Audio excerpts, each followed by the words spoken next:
Good morning, AP Lit students. I just want to give you a little bit of commentary on the Signal Man. I don't think this will be real long, but I'll offer you some thoughts or comments. I wanted you to read this because I doubt that many of you have been exposed to Charles Dickens much in your life, and he's a major author, European author, late 1800s, obviously famous for The Christmas Carol, that is Dickens, along with many, many other works. And I've had to read a lot of Dickens in college. And this is just a short story that was different than anything else you had read, and it gives you that perspective. This is my first read of the short story as well, and so I worked through it just as you would have. Obviously, or maybe not obviously, but I got to the end of it and I thought, well, this is hard. This is demanding a little bit more of us. This is showing us something that isn't necessarily just clear cut in terms of theme. But what that does do is it requires us to ask the questions, what can we say about the fictional elements? And this is a great short story to stop at the end and say, what do I know about character? What do I know about setting? What do I know about point of view? And to work through that in a way that you've been trained to, because there isn't an obvious direction to go with theme, I don't think, at least on a first read. And working your way through those, there are many details that are helpful with that, and that's a good process to go through, rather than just jumping directly to theme. And so you go to your characters. Great questions to ask. You've got three characters. You've got the narrator, the signal man, and the ghost.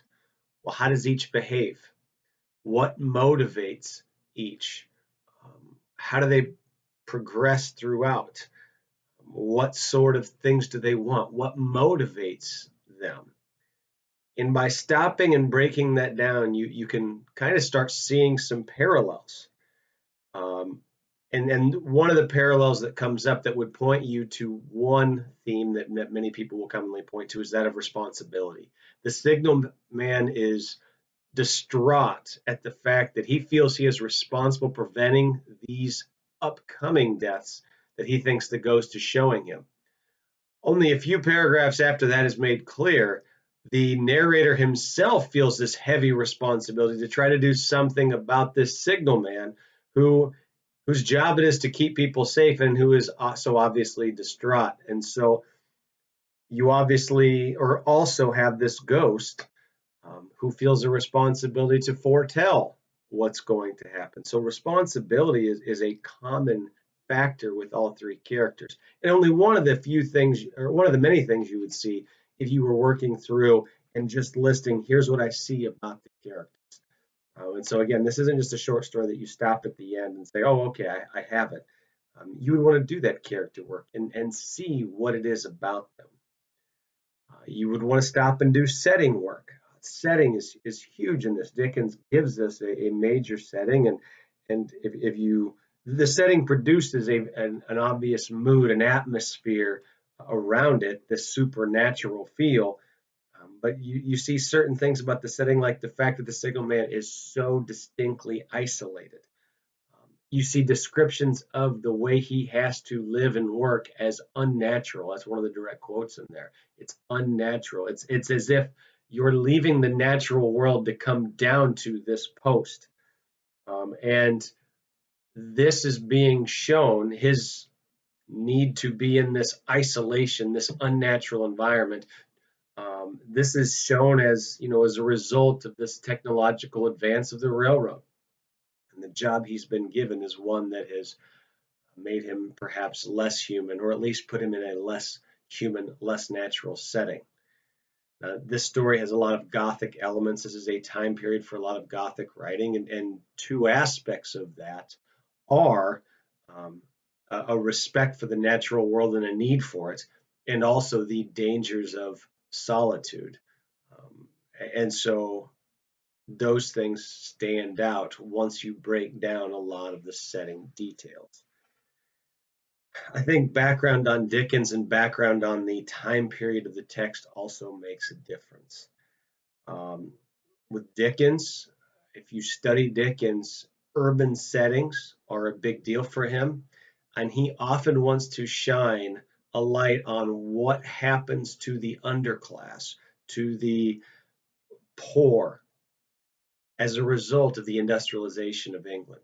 He wants to show the forgotten, very Steinbeckian in that way, just in England, because the Industrial Revolution is going on, and this increase in machinery and making that the god of society is going on. And he writes in reaction to that an awful lot. Well, the railway is part of that. The railroad is becoming increasingly more used. It is a new technology, and not only is the use of it accelerating, so are accidents. Uh, so is somewhat carelessness. And in fact, 1 year before he published this short story, Dickens was in a major rail car accident in which several people died, and I believe 40 were wounded. So he is going to write commonly about what happens to real people at the expense of this technological advance. But what has happened is mental issues, being so mentally disturbed, what happens is sort of a helplessness. I think that's another theme that comes out in this short story, the helplessness. There is really nothing, despite the care and the desire for the signalman and for the narrator to prevent bad things from happening, and the ghost. They are helpless because of this technology, because of this industrialization, this bowing down to machinery. And it almost seems inevitable that there's going to be a human cost. And there is a helplessness that you feel in the short story to stop that. It can be predicted, it can be prophesied, but in reality, it cannot be stopped. So, those are some of the things that stand out to me in this short story, and what I would want you to do with it.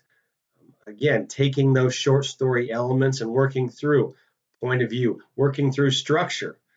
Um, this starts in the middle of things. This starts with a piece of dialogue that comes up later.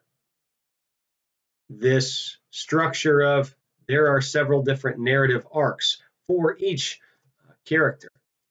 So that's the work I would want you to be able to do with this short story and break it down, even if you knew nothing about Dickens.